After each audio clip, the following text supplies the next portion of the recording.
So, producer 2020 vision, publishing. Publishing is the ownership of the actual music. And we talked about split sheets yesterday, which gave you the opportunity to claim your ownership in writing. Publishing is the actual ownership that you have in your music the second you make a beat. And that is where the money is in music.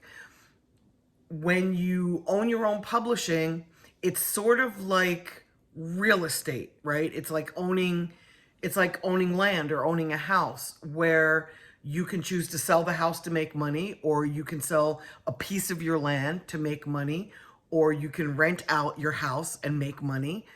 There's just different ways that when you have ownership, you can make money from that ownership. And as I mentioned yesterday, the best article that I've read, or the best book that I've read on publishing, is in Donald Passman's book, Everything You Need to Know About the Music Industry. And he breaks down publishing beautifully. I also mentioned an ebook you can get from songtrust.com. And it's a free ebook that explains what publishing is. A lot of my clients do use Songtrust to collect their money, especially their overseas money.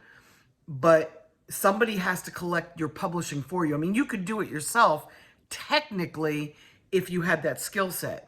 But most producers don't have a skill set to collect money, to collect their publishing. So a good idea would be to do an administration deal with somebody so that they could go and collect your money for you, and then they take a percentage of the money that they go get. You can also do a publishing deal, and a publishing deal is where you sell, not give away, but sell part of your publishing to somebody for an upfront advance.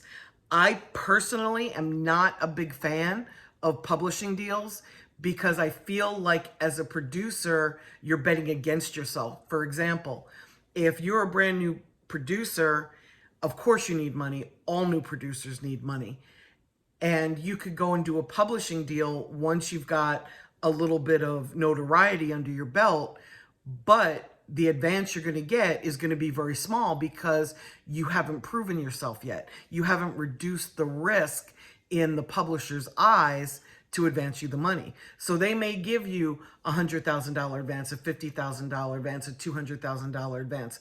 But in return, they're going to own half of your publishing for the amount of time of that deal. So let's say it's a 3-year deal or a 5-year deal or a 7-year deal. They're going to own 50% of your publishing. They are betting that your publishing is going to be worth more than whatever that advance is in that period of time. So let's say, for example, you do a deal with Sony ATV Publishing, and let's say they give you a $100,000 advance. And I'm just picking that number out of the sky because it's a round number and I'm a little tired. So they advance you $100,000 for 50% of your publishing. That means going forward for all of the music that you make in the next 5 years that you're signed to them, that they're betting that they're going to make more than $100,000. So they're advancing you $100,000 with the intention of making back 150 or 200,000 or $1 million or 5 million. Their goal is to make more money than what they're advancing you. And that money is an advance. It's not cash off the top. It's not really cash up front. It's an advance. So they're advancing you your own money. My complaint about publishing deals is that you're probably going to use that money to live. It's probably going to be gone relatively quickly, but you're going to be beholden to that publishing company for the next whatever's left in your term, the next 5 years or 3 years or 7 years. It seems like as a producer doing a pub deal that you're betting against yourself. I'd much rather see you do an administration deal. You might not get a chunk of money up front, but you're betting on the fact that you're going to have 100% ownership of your publishing. And if you ever got into dire straits, you could cash advance that publishing, or you could go do a pub deal then at that point in time once your publishing is worth more. I still don't love publishing deals for folks that are making millions of dollars off of their publishing, because again, I just feel like you're betting against yourself. But I do understand it when you're at a point where you're making multi-millions of dollars from your publishing. If somebody's going to give you, 7 times the value or 10 times the value or 5 times the value, it may make sense to you to do that deal at that point in time. But until your publishing gets into that stratosphere where it becomes you betting with yourself instead of against yourself, it just doesn't really make sense to me. So that's basically publishing. A co-publishing deal is where you give up a percentage of ownership to somebody. An administration deal is where you keep 100% of the ownership, but you pay somebody to go collect your money for you.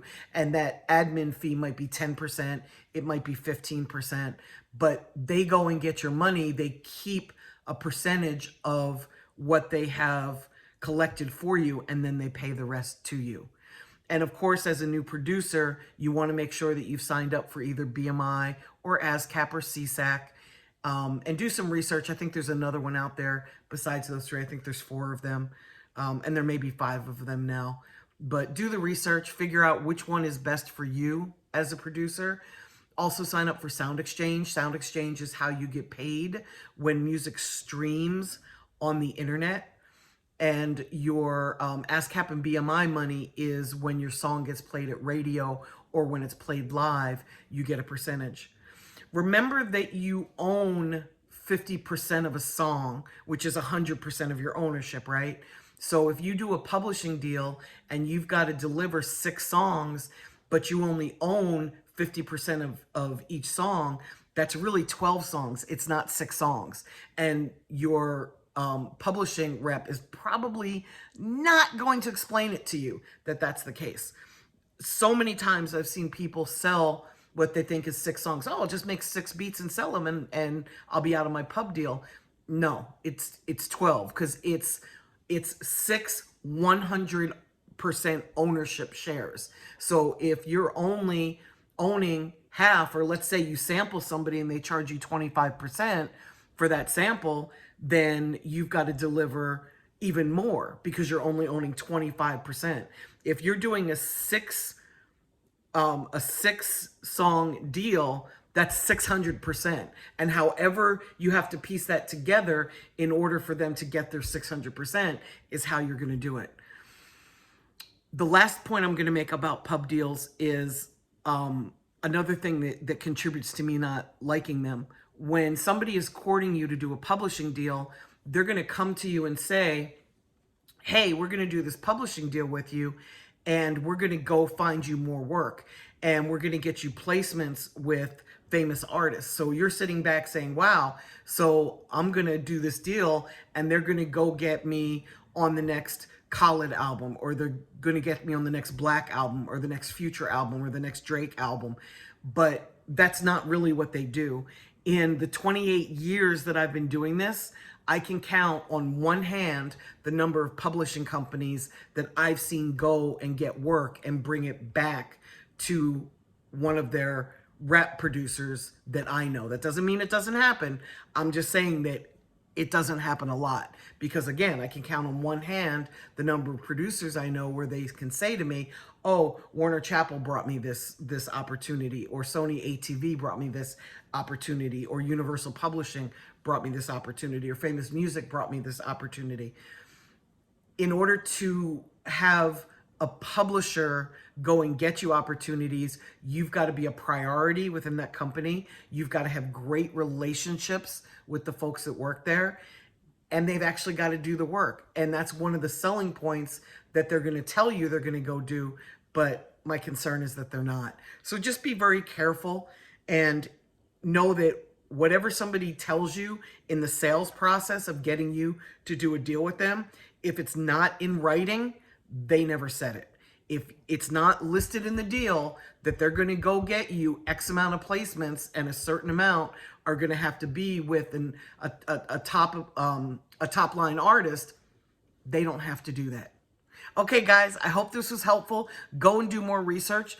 One of the things about publishing is that you can study it for years and still learn new stuff about it. I am learning new stuff about publishing every day because there's so many different kinds of publishing. There's sales royalties, there's mechanical royalties, there's synchronization royalties. I call them sync fees. Synchronization royalties. There's just so many different ways that you can get paid from the ownership of your publishing. Keep your publishing, keep ownership. If somebody wants to do a deal, ask them if it's a co-publishing deal where they're going to split ownership with you, or if it's an administration deal. Keep as much ownership as you possibly can.